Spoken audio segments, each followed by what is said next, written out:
पढ़ेंगे चैप्टर 4 को।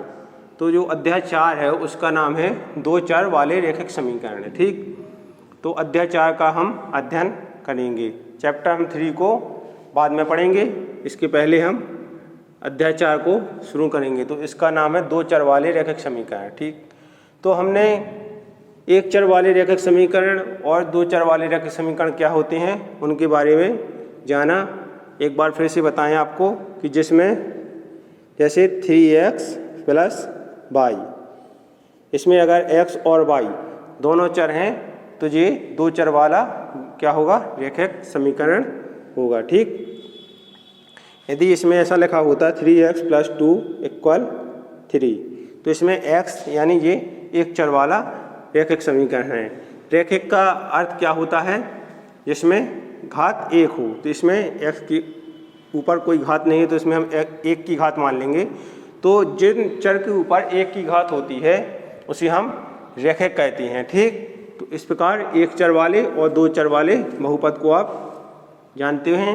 इसके बाद हम रैखिक समीकरण पढ़ेंगे। तो रैखिक समीकरण क्या होता है, वह समीकरण जिसे ax plus by plus 0 equal के रूप में व्यक्त किया जा सकता है उसे हम क्या कहते हैं, रैखिक समीकरण कहते हैं। तो इस समीकरण को हम ax plus by plus c equal to 0 के रूप में व्यक्त करते हैं। ठीक, जहाँ पर a का मान 0 नहीं होना चाहिए और b का मान। ठीक, जो इसमें a b c है वो क्या है, वास्तविक संख्याएं हैं। ठीक, तो इसमें हम जब समीकरण लिखेंगे तो इस समीकरण से उसकी तुलना करेंगे। तो यहाँ पर हमें क्या a b और c के मान प्राप्त होंगे। जैसे एग्जाम्पल में आप देख लीजिए, जैसे लिखेंगे 5x plus 3y plus 2 equal 0। अगर हमें इस समीकरण को जो समीकरण दिया गया है, यदि हम इस समीकरण की तुलना इस व्यापक समीकरण से करें तो ये x की तुलना 5x से होगी और by की जो तुलना होगी वो 3y से, और c का मान कितना 2 आएगा। तो इसमें जो निकल कर आएगा a equal to 5, b equal to 3 और c इक्वल टू 2। इस प्रकार के क्वेश्चन हमें एक्सरसाइज में पढ़ने को मिलेंगे। ठीक, तो जो दो चर वाले रैखिक समीकरण हैं उनके उस चैप्टर में हमें क्या है, x अक्ष और y अक्ष से संबंधित भी प्रश्न मिलेंगे। तो x अक्ष और y अक्ष क्या होता है, जैसे हमने एक क्षैतिज रेखा को खींचा और एक ऊर्ध्वाधर रेखा को खींचा। ठीक, इसको हम सीधे खींचेंगे, एक हमने क्षैतिज खींची और एक हमने ऊर्ध्वाधर खींची। ठीक, जो क्षैतिज रेखा होती है वो क्या होती है, उसे हम क्या कहते हैं, x अक्ष कहते हैं। ठीक, एक्सिस कहते हैं, इसे y अक्ष कहते हैं। ठीक, और यहाँ पर जो होता है उसे हम क्या कहते हैं, मूल बिंदु। इसे हम 0 से दर्शाते हैं। इनके जो मान होते हैं वो 0 0 होते हैं। ठीक, तो कब होते हैं इसके मूल बिंदु के मान 0 0, जब इस पर एक समीकरण होता है y बराबर mx। ठीक, वो इस रूप में हो तो इसके मान 0 0 होंगे। इसके बाद हम इसमें जानेंगे कि जो x अक्ष है उस पर इसका क्या समीकरण होता है। तो x अक्ष पर क्या समीकरण होता है, y इक्वल टू 0 होता है x अक्ष पर, और जो y अक्ष होता है उस पर क्या होता है, x इक्वल टू 0। ये x अक्ष का y अक्ष का समीकरण होता है, ये x अक्ष का समीकरण होता है। ठीक, तो दो चर वाले जो रैखिक समीकरण होते हैं उनमें हमें इससे संबंधित भी प्रश्न मिलेंगे। ठीक, तो इसके बाद हम एक्सरसाइज को पढ़ेंगे। और जो दो चर वाले समीकरण होते हैं इनके मान अनियमित रूप से होते हैं। ठीक, तो इसके बाद हम कुछ एक्सरसाइज के प्रश्न सॉल्व करेंगे। बाद एक्सरसाइज 4.1 को पढ़ेंगे। तो एक्सरसाइज 4.1 में जो पहला प्रश्न दिया गया है वो दिया गया है कि एक नोटबुक की कीमत एक कलम की कीमत से 2 गुनी है।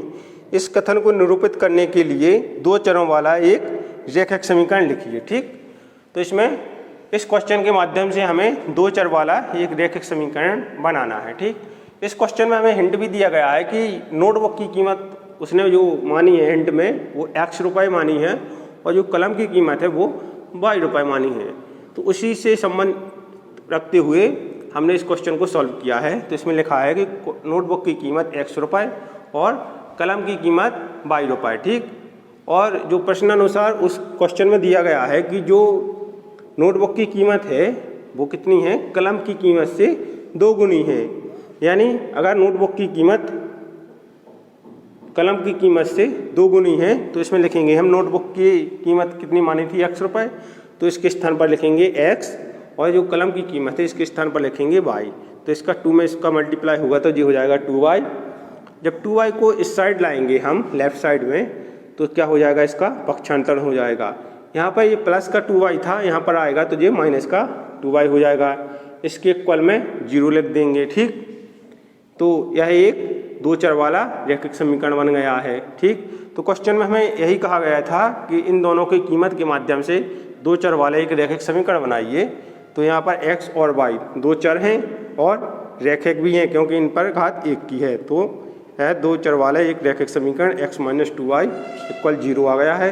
यही इसका आंसर है। इसके बाद इसका नेक्स्ट क्वेश्चन देखेंगे, पढ़ेंगे।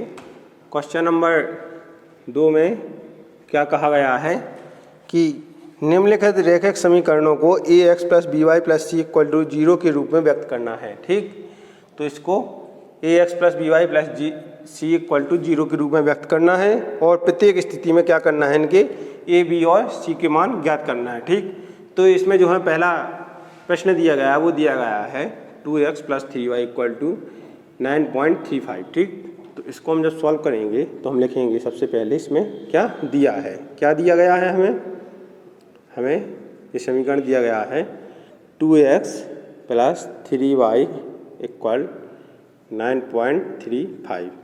इसको हम व्यवस्थित करेंगे तो इसमें लिखेंगे हम व्यवस्थित करने पर, जब इसको व्यवस्थित करेंगे तभी हमारी जो तुलना है वो इस समीकरण से होगी। ठीक, तो इसको व्यवस्थित करेंगे तो ये हो जाएगा 2x + 3y, इस साइड जो प्लस का है इस साइड आएगा तो ये क्या हो जाएगा, माइनस का 9.35 = 0। ठीक, अब हम इसको दे देंगे क्या, इक्वेशन फर्स्ट। तो हम इसमें लिखेंगे समीकरण 1 की तुलना किससे करेंगे, व्यापक समीकरण जो अभी हमने पढ़ा था ax + क्या by + c = 0 जो दिया गया है समीकरण।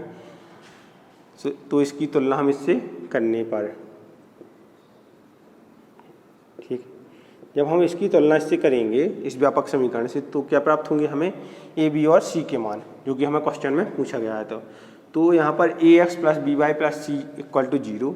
तो ax की तुलना हम अगर 2x से करेंगे तो a की जो वैल्यू है x की वैल्यू x होगी और 2 a के बराबर कितना आ जाएगा 2। ठीक, तो a का मान 2 आ गया। ठीक, इसी प्रकार by की 3y से करेंगे तो y और y कैंसिल हो जाएगा, b की जो वैल्यू आएगी वो निकल कर आएगी कितनी, b = 3। ठीक, इसी प्रकार c की, तो c की तो सीधी सीधी है, माइनस के कितनी 9.35, जी इसका आंसर हो जाएगा। तो इस क्वेश्चन में हमें यही पूछा गया था कि इस इक्वेशन की तुलना हमें इस व्यापक समीकरण से करें और a, b, c के मान प्राप्त करें। तो इस प्रकार हमने क्वेश्चन नंबर फर्स्ट को सॉल्व किया है। इसी प्रकार हम क्वेश्चन नंबर थर्ड को देख लें। ठीक, क्वेश्चन नंबर थर्ड में हमें जो इक्वेशन दिया गया है वो दिया गया है -2x + कितना 3y = 6। इसके जो सभी प्रश्न हैं इसी मेथड से सॉल्व करना है। ठीक, तो इसमें लिखेंगे हम दिया है क्या क्या दिया है हमें, जिस जो समीकरण दिया है -2x + 3y = कितना 6। अब इसको हम व्यवस्थित अगर करें तो इसको लिखेंगे कैसा, -2x + 3y और माइनस का 6 = 0। इसको अगर हम क्वेश्चन फर्स्ट दे दें तो इसको लिखेंगे हम समीकरण 1 की तुलना। ठीक, व्यापक समीकरण क्या था हमारा, ax + by + c = 0 से करने पर। ठीक, इसकी तुलना करेंगे जब तो ए की जो वैल्यू निकल कर आएगी वो ए एक्स की -2x निकल कर, इसकी ए एक्स की जो कंपेयर होगा जो -2x से होगा, तो इसकी ए की जो वैल्यू निकल कर आएगी वो निकल कर आएगी -2, और बी वाई की जो इससे की तुलना होगी 3y से, तो जे बी की जो वैल्यू निकल कर आएगी वो आएगी 3, और जो सी की वैल्यू निकल कर आएगी वो कितनी आएगी -6। तो हमारी ए बी सी के मान आ गए हैं, यही हमारा आंसर है। ठीक था, उसको सॉल्व करेंगे तो ये थोड़ी डिफरेंट है, इसको अच्छे से समझना है। तो इसमें हमें जो दिया गया है वो क्या दिया गया है कि x - 5y/5 - 10 = 0। ठीक, तो सबसे पहले हम इसको सॉल्व करेंगे, इसको व्यवस्थित करेंगे हम। तो इसको एलसीएम के माध्यम से करेंगे, तो इसका जो एलसीएम आएगा वो कितना आएगा 5 आएगा। ठीक, यहाँ पर हो जाएगा कितना बटा में इसके 1 और इसके 1, तो यहाँ पर हो जाएगा जी कितना 5x। ठीक, यहाँ पर हो जाएगा माइनस का y, यहाँ पर कितना हो जाएगा -50। ठीक, = 0। अब इसका हम गुणा कर देंगे 3x, तो जब हमें जो समीकरण निकल कर आएगा वो हमें प्राप्त होगा 5x - y - 50। जी हमें इक्वेशन इसकी फर्स्ट प्राप्त हुई है, और जब 5 का इसका 0 होगा तो ये 0 हो जाएगा, तो इसके बराबर में कितना आ जाएगा 0। ठीक, ये हमें क्या प्राप्त हुआ है, इसका इक्वेशन फर्स्ट प्राप्त हुआ है। अब हम क्या करेंगे, इक्वेशन फर्स्ट की जो तुलना है वो कैसे व्यापक समीकरण से कर देंगे। तो लिख देंगे समीकरण 1 की तुलना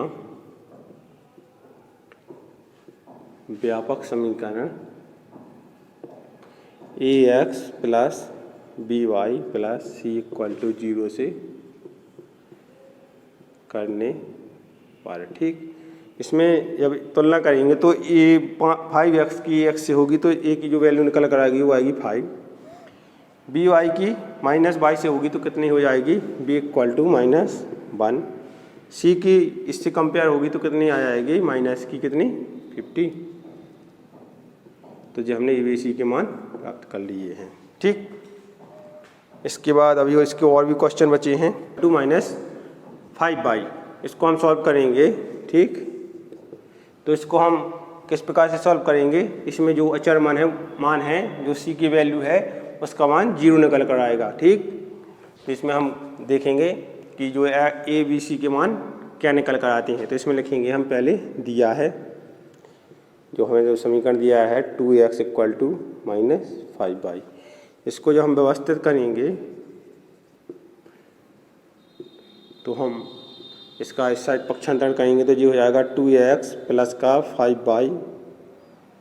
ठीक, इक्वल कितना 0। ठीक, अब ये हमारा क्या आ गया, इक्वेशन फर्स्ट आ गया। ठीक, तो यहाँ पर लिखेंगे हम समीकरण 1 की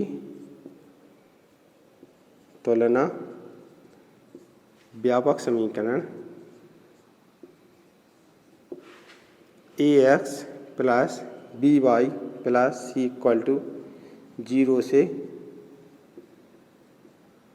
करने पर। ठीक, तो इसमें जब हम ax + by + c से इसकी तुलना करवाएंगे तो इसमें जो ए बी सी के मान क्या निकल कर आएंगे, ax की जो तुलना होगी 2x से तो a का वैल्यू निकल कर आएगी 2, और by की 5y से होगी तो b की जो वैल्यू निकल कर आएगी वो आएगी 5, और यहाँ पर जो अचर मान है नहीं तो c की जो वैल्यू निकल कर आएगी वो आएगी 0। ठीक, तो इस प्रकार हमारे ए बी सी के मान निकल कर आए हैं, यही इसका आंसर है।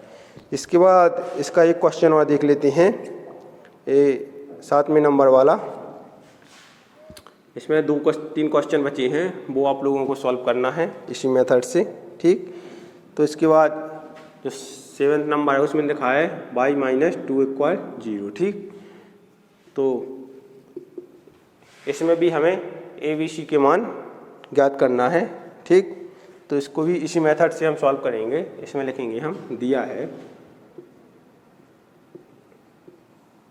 क्या दिया है हमें y - 2 = 0। ठीक, तो जिस समीकरण पूरा कंप्लीट है तो इसमें इक्वेशन फर्स्ट लिख देंगे और इसकी तुलना क्या किससे करवा देंगे, व्यापक समीकरण से। समीकरण 1 की तुलना